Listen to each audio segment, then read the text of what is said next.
नमस्कार। फैक्टोरियल के एक और एपिसोड में आपका स्वागत है। यहाँ हम किसी एक मुद्दे को आपको फैक्ट के माध्यम से समझाने की पूरी कोशिश करते हैं। ये फोन जिसे आप अपने बच्चे की तरह सीने से लगाए 24 घंटे घूमते रहते हैं, उससे आपकी जासूसी की जा रही है। वो भी कोई छोटी जासूसी नहीं, बल्कि आपके अंतरंग दृश्यों से लेकर के आपकी डेली लोकेशन तक सब कुछ देखा जा रहा है, वो भी बिना आपकी अनुमति के। डर लगा ना? एक शब्द जो सत्ता के गलियारे में गर्म है, बड़े लोगों के लिए सरदर्द है और आम जनता के लिए कौतूहल का विषय है। ये शब्द है पेगासस। आज के इस एपिसोड में इसी शब्द के बारे में हम आपको शुरू से लेकर के अंत तक सब कुछ बताने की कोशिश करेंगे। ऐसा नहीं है कि ये शब्द आज या कल में ही पैदा हो गया हो, बल्कि इस शब्द की शुरुआत सबसे पहले साल 2016 में हुई थी।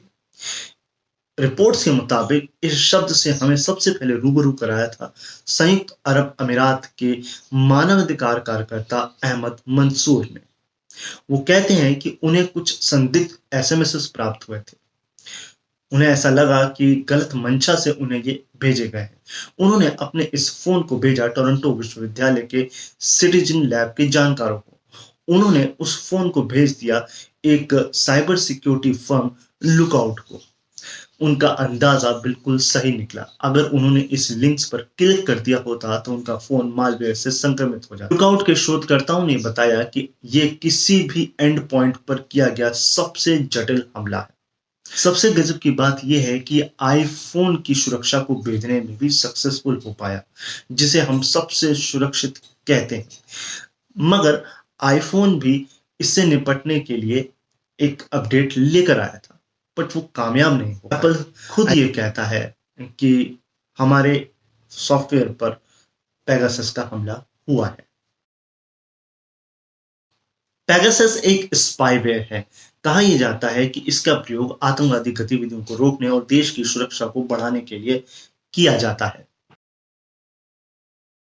ऊपर का पॉइंट देखकर आपको लग रहा होगा ये काफी बेहतरीन स्पाईवेयर है और ये देश की सुरक्षा के लिए काफी फायदेमंद साबित होगा। अब ये सवाल आता है कि इसे बनाया कैसे है। तो इसे इजराइल की साइबर सिक्योरिटी कंपनी एनएसओ ने बनाया है। ये रहा उसका नाम। ये उनके 3 फाउंडर मेंबर्स के नाम पर है। एनएसओ का कहना है कि इसे हम देश की सुरक्षा एजेंसियों और सरकारों को ही बेचते हैं और इनका इस्तेमाल वही कर सकती हैं। अब सवाल यह आता है कि ये पेगासस शब्द चर्चा में क्यों आया। तो दरअसल बात ऐसी है कि 50,000 नंबरों का एक डाटा लीक हुआ है। अब आप सोच रहे होंगे कि ये 50,000 आतंकवादियों का नंबर डाटा लीक हुआ है। तो ऐसा नहीं है। दरअसल दुनिया भर के नेताओं, जर्नलिस्टों, ह्यूमन राइट्स एक्टिविस्टों यानी कि मानवाधिकार कार्यकर्ताओं के नंबर बाहर आए हैं। इसमें भारत से जुड़े हुए भी कई बड़े-बड़े नाम बाहर आए हैं कि जिनकी जासूसी की जा रही है, जिनके नंबर को सर्विलांस पे डाला गया है। पेरिस का एक गैर लाभकारी मीडिया संगठन फॉरबिडन स्टोरी और एमनेस्टी इंटरनेशनल को 50,000 नंबरों का एक डाटा प्राप्त हुआ। उन्होंने दुनिया भर के 16 मीडिया संस्थानों और पत्रकारों के साथ मिलकर के एक समूह बनाया, जिन्होंने इसके नंबरों की पड़ताल की है। इस पड़ताल को पेगासस प्रोजेक्ट का नाम दिया गया। कहा यह गया है कि ये नंबर्स एनएसओ के क्लाइंट्स देशों और सरकारों के हैं। ये डाटाबेस साल 2016 से लेकर के अब तक का है। इस पड़ताल में जिन मीडिया संस्थानों ने साथ दिया है या काम किया है उनके नाम हैं the guardian, Washington post, the wire, frontline radio France जैसे अन्य 16 मीडिया संस्थानों के साथ मिलकर के इस रिपोर्ट को या इस डाटा को तैयार किया गया है। इतना सब जानने के बाद आपको ये तो पता लग ही गया होगा ये कितना खतरनाक स्पाईवेयर है। अब सवाल ये आता है कि ये स्पाईवेयर काम कैसे करता है। तो इस स्पाईवेयर को काम करने के लिए ना ही किसी प्रकार के लिंक की जरूरत है, ना ही किसी ऐप की जरूरत है। यह आपके बिना बताए ही आपके फोन में घुस भी सकता है, आपके फोन से वापस निकल भी सकता है।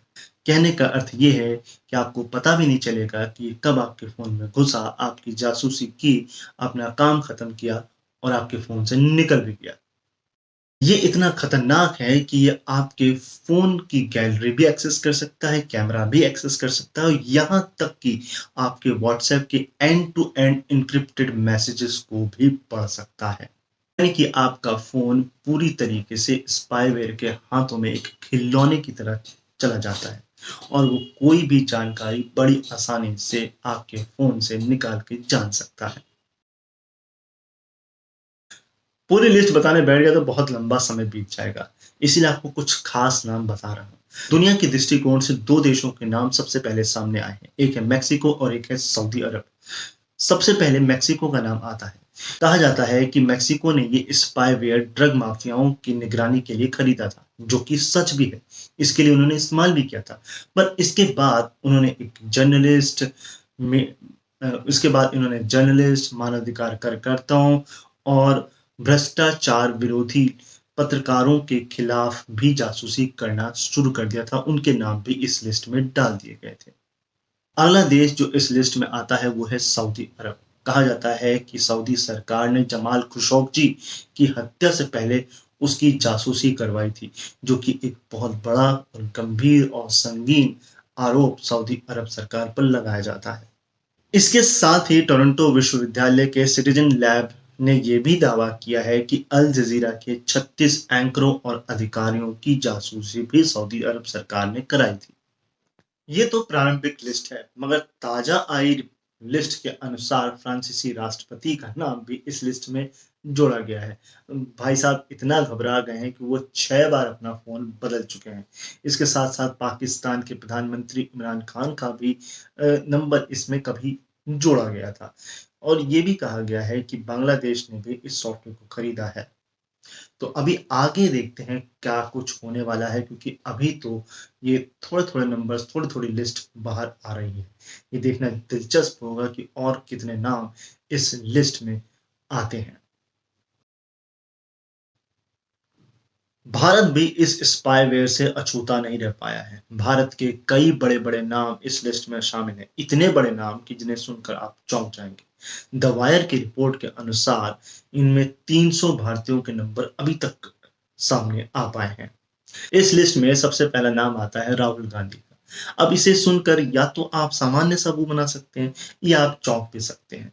राहुल गांधी के 2 मोबाइल नंबर समेत उनके 5 करीबियों के नाम इस लिस्ट में जोड़े गए। राहुल गांधी ने इसकी पुष्टि स्वयं भी कर दी है। अगला नाम जो इस लिस्ट में आता है वो आता है चुनाव रणनीतिकार प्रशांत किशोर का। उनका फ़ोन भी पेगासस से संक्रमित था और 14 जुलाई को जब उनकी फॉरेंसिक जाँच के लिए फ़ोन ले जाया गया, कहा जा रहा है कि उस दिन भी उनका फ़ोन पेगासस से संक्रमित था। इस लिस्ट में अगला नाम है पूर्व सीजीआई रंजन गोगोई पर यौन उत्पीड़न का आरोप लगाने वाली महिला का। कहा जा रहा है जिस दिन उसने आरोप लगाए उसके कुछ दिन बाद ही उसके 3 मोबाइल नंबर और उसके साथ ही उसके भाई और पति के 8 मोबाइल नंबर समेत 11 कुल मोबाइल नंबर इस पेगासस लिस्ट में डाले गए। अगला नाम आता है पूर्व चुनाव आयुक्त अशोक लवासा का। ये नाम इसलिए आता है क्योंकि वो एक ऐसे व्यक्ति थे, उन्होंने 2019 में नरेंद्र मोदी को चुनाव आचार संहिता का दोषी पाया था, इसलिए उनका नाम इस लिस्ट में जोड़ा गया है, ऐसा कहा जा रहा है। अगला नाम आ रहा है हमारे वर्तमान में आईटी मिनिस्टर अश्विनी वैष्णव का। अब इनका नाम किस वजह से डाला गया ये अभी भी एक सवाल है, बट बीबीसी की एक रिपोर्ट के अनुसार ये कहा गया है कि ये इस टाइम फ्रेम को याद रखिए कि ये बात 2017 के बाद नंबर डाले गए हैं, वो भी तब जब प्रधानमंत्री मोदी ने इज़राइल की यात्रा की थी। तो इस पॉइंट को, इस साल को ध्यान में रखना बेहद ज़रूरी है। अभी तो ये शुरुआती लिस्ट आई है। आगे-आगे देखते हैं और कौन-कौन से नाम इस लिस्ट में जोड़े जाते हैं और कितने चौंकाने वाले नाम इसमें आते हैं। पेगासस की इस लिस्ट में भारत सहित 10 और देशों के नाम अभी तक सामने आए हैं। ये रही उनकी लिस्ट। ये जानना बिल्कुल नामुमकिन है कि आपके फ़ोन में पेगासस है या नहीं, पर फिर भी फॉरेंसिक जाँच से इसका पता लगाया जा सकता है। फिर भी आप अधिक जानकारी के लिए टेक्निकल गुरुजी और ध्रुव राठी के वीडियोज़ को जाकर के चेकआउट कर सकते हैं। ये रहे उनके थंबनेल्स। जाकर के ज़रूर एक बार चेकआउट कीजिएगा ताकि आपको और ज़्यादा जानकारी प्राप्त हो पाएगी। एनएसओ के सह संस्थापक ने वॉशिंगटन पोस्ट को एक इंटरव्यू दिया है। इस इंटरव्यू में उन्होंने कहा है कि इस लिस्ट को काफ़ी बढ़ा-चढ़ा करके प्रस्तुत किया जा रहा है।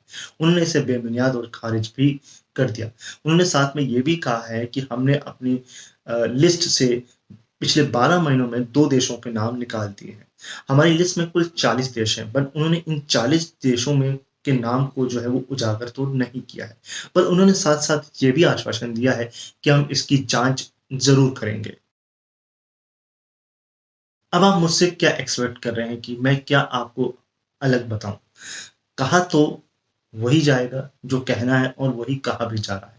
अब चाहे पूर्व आईटी मंत्री हों, चाहे वर्तमान आईटी मंत्री हों, उन्होंने तो इसे साजिश बता दिया है, खारिज कर दिया है, यहाँ तक कह दिया है कि ज़रूरी नहीं कि ये सर्विलांस के नंबर डाले ही गए हों। सुर में सुर मिलाते हुए अमित शाह ने भी इसे विदेशी साजिश बता दिया है। तो कहने का अर्थ ये है कि ऐसा कहीं भी नहीं लग रहा है कि सरकार किसी प्रकार की जाँच के मूड में लग रही है। हम ये भी कह सकते हैं कि बाकी कंट्रीज़ बेवकूफ़ हैं जो जाँच कराने बैठ गई हैं या जाँच करवा रही हैं। फ्रांस सहित कई देशों ने इस पे जाँच के आदेश दे दिए हैं, पर हम अभी भी पता नहीं किसका इंतज़ार कर रहे हैं। ऐसा नहीं है कि केवल इंडिविजुअल्स के फ़ोन को ही अटैक करने की कोशिश की गई या सिंगल पर्सन्स को अटैक करने की कोशिश की, बल्कि ग्रुप्स में अटैक करने के लिए मई 2020 में एक रिपोर्ट बताती है कि एनएसओ ने फेसबुक जैसी दिखने वाली एक वेबसाइट को बनाने की कोशिश की ताकि वो एक बड़े स्तर पर यूजर्स के डाटा में अपना स्पाईवेयर घुसेड़ सके। समाचार एजेंसी मदरबोर्ड के अनुसार ये दावा किया गया है कि एनएसओ ने एक वेबसाइट बनाने की कोशिश की थी जो हूबहू फेसबुक की तरह दिखती हो। उन्होंने ये भी दावा किया कि इसके लिए अमेरिका के सर्वर्स का जो है वो इस्तेमाल किया। साथ ही ये भी बोला गया है कि फेसबुक ने उस डोमेन को खरीद लिया ताकि इस स्पाईवेयर को आगे बढ़ने से या लोगों तक पहुंचने से रोका जा सके। इतना सब जान लेने के बाद आपको कुछ बातें बड़े संजीदगी से बताना चाहता हूँ। ऐसा नहीं है कि पूरे 50,000 नंबरों का डाटा बाहर आ गया हो। अभी केवल 1571 नाम ही बाहर आए हैं। जिन लोगों ने इसकी जाँच की है, उन्होंने खुद ये माना है कि ऐसा नहीं है कि ये सारे के सारे नंबर्स सर्विलांस पे डाल दिए गए हों। ऐसा हो सकता है कि इनमें से कुछ डाले गए हों और कुछ को भविष्य में डालने की तैयारी की जा रही हो। जाने से पहले आपके सामने कुछ सवाल छोड़े जा रहा हूँ। उम्मीद है आप इनके जवाब मुझे कमेंट बॉक्स पे ज़रूर देंगे या कम से कम सोचेंगे, समझेंगे कि आखिर इनके जवाब हो क्या सकते हैं। क्या सरकार इसकी जाँच कराएगी? आगे हमें और कौन-कौन से देश और कौन-कौन से चौंकाने वाले नंबर सामने देखने को मिलेंगे? अगला सवाल कि क्या एक आम आदमी को इससे डरने की ज़रूरत है? और सबसे महत्वपूर्ण सवाल, अगर सरकार जाँच नहीं कराती है, तो वो क्या जवाब देगी? इसके अलावा भी अगर आपके मन में कोई सवाल है, तो आप कमेंट बॉक्स में मुझे ज़रूर बता सकते हैं, हम उन सवालों के जवाब खोजने की कोशिश करेंगे। क्योंकि मुझे लगता है कि इस पर एक सीरीज़ बनानी पड़ेगी, क्योंकि अभी तो और लिस्ट आनी बाकी है, अभी तो और जाँच-पड़ताल होनी बाकी है। तो ये था आज का फैक्टोरियल का एपिसोड। आई होप आपको पसंद आया होगा। अगर आपको पसंद आया हो तो लाइक, कमेंट और शेयर करिए। बहुत ज़्यादा पसंद आया हो तो चैनल को सब्सक्राइब करिए एंड बेल आइकन भी दबाइए। आप मुझे टॉपिक्स बता सकते हैं जिस पर मुझे अगला फैक्टोरियल करना हो। अब मैं मिलूँगा आपको संडे को यानी कि द अनोखा शो में और फिर किसी टॉपिक के साथ फैक्टोरियल में। तब तक के लिए अपना ख़्याल रखिए, मुझे अपने दिलों में याद रखिए। बाय-बाय।